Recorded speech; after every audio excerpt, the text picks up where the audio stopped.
agenda live from Washington. Grady?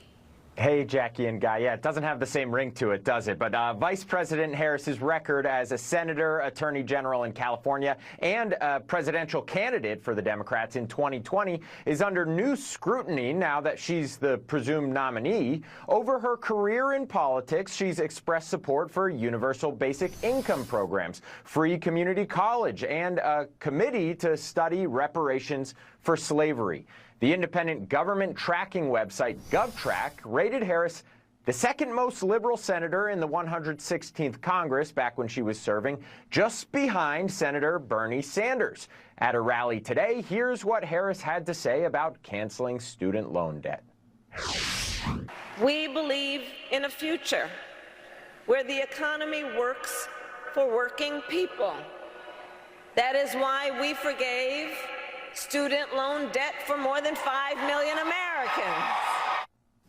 Republicans are criticizing Harris's climate policies, too, including her past support to ban fracking, which could spell trouble in the election in states like Pennsylvania. Republicans say Harris is also responsible for rampant government spending during the Biden administration that led to higher prices.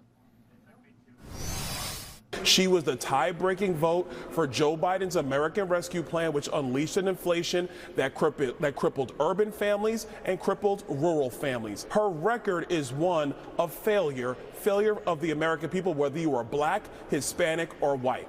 Harris has also supported a number of tax hikes, including on capital gains. Guy and Jackie? All right, thanks very much, Grady Trimble. So with that, let's bring in Forbes Media Chairman and Editor-in-Chief, Steve Forbes. He's here with us. It is so good to see you. Good to see you. Start with two big-ticket items that were alluded to just in that report. Kamala Harris, when she ran for president unsuccessfully just a few years ago, she was a Medicare for all person, eliminate private health insurance. That's estimated to be $3.2 trillion a year, every single year. Then she endorsed the Green New Deal, estimated around $6.5 trillion per year. You do that math, we're approaching $10 trillion in new spending per year just with those two items. She proposed these things.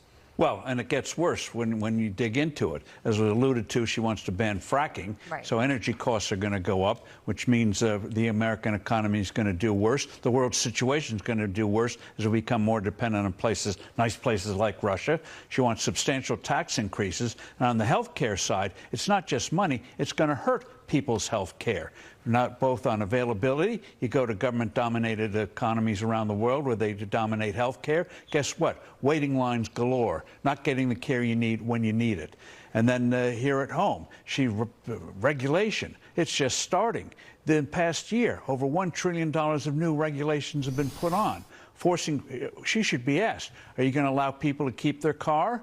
I don't think you're going to get a satisfactory answer. So she's getting a bump now. But when people examine what she's proposing, you would have a Great Depression in this country. Yeah. Hopefully we're going to block it. But one thing we should be aware of is regulation. She's learned that in the regulatory state, you don't have to get approval by Congress. They just pass it. And as we see with student loans, even if the Supreme Court rules against it, hey, we'll do it anyway. We had some of the bullets of her economic agenda just up on the screen. One of them is raise the capital gains tax to 35%. This is already an administration that wants to let the Trump tax cuts expire. Joe Biden was proposing raising corporate taxes, which we all know will slow the economy. We're already at risk of still falling into a recession as a result of